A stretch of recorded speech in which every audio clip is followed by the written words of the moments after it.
The process to determine what to do with a former park and ride lot in a fast developing part of Brooklyn Park continues. The city owns the former park and ride lot at Noble Parkway and 95th Avenue North along Highway 610. Metro Transit built a bigger lot and ramp nearby. Really, it is an opportunity, and it's kind of a gateway to the city, being there on Noble and 610. It's a very visible site. People will see it when they drive through the community and to the community. And so we want to make sure whatever goes there is special and signature for the community. The developer Good Neighbor Homes will host its second community engagement session Thursday, August 3rd at City Hall. About 20 people showed up to the first such session in June. We got a chance to speak with the new superintendent of Osseo area schools, Dr. Kim Heil. In this week's Newsmakers segment, she discusses what it's like to come back to the district where she worked before.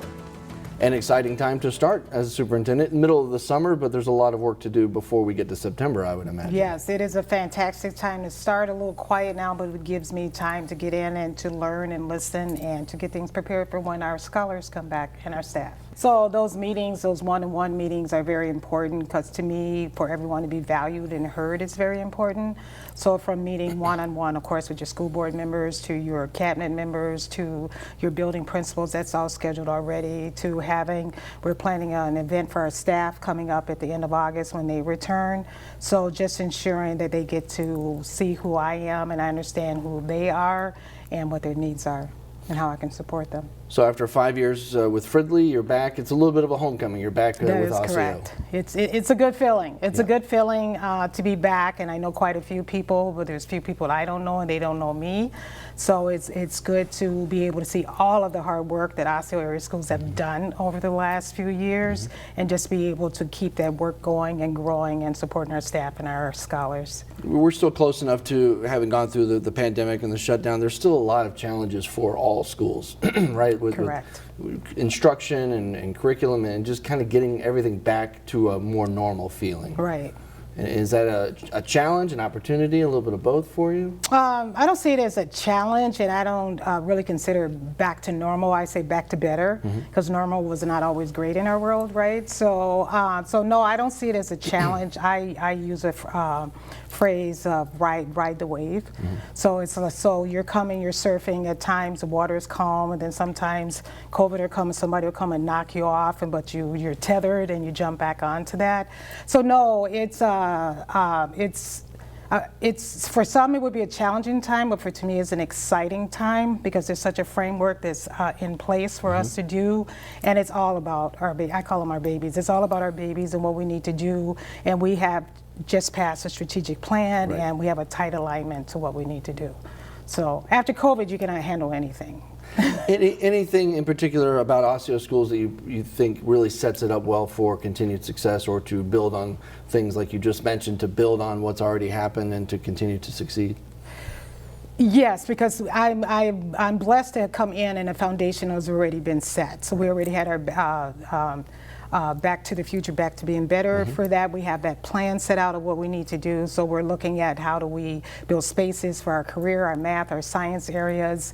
We already have a plan laid out for the next few years of what we need to do for our students to continue to increase their academics in order for them to be successful when they go out and change the world, because they will. That sounds great. Dr. Kim Heil, thank you very much for being here with us. Thank you for having us. You got it.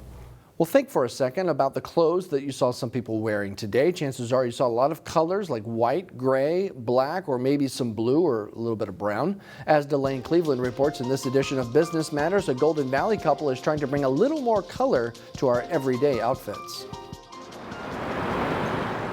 In the world of corporate America, bold colors aren't exactly commonplace. It's a wash with neutral tones and maybe blues and blacks and grays. Yes, a few outfits may stand out, but for the most part, the fashion is a little blasé. So this comes in every color of the rainbow, all 6 colors. A Golden Valley couple is now on a mission to change that. If you just add a pop of color, we're hoping it brings more joy to the world. It's definitely a side hustle. We both have a day job, so to speak. Claire DeBerg and her husband Darren are the owners of Monochrome. It's an online business that features a full line of bright-colored clothing and accessories for both men and women. We have rocked all this stuff for years. So It holds up, it's solid. The idea is to give people options that are anything but drab. The 6 basic colors you'd find in a Crayola box. Monochrome launched in 2019 after Darren had a hard time finding a basic yellow t-shirt. Couldn't find it, so he decided to make his own.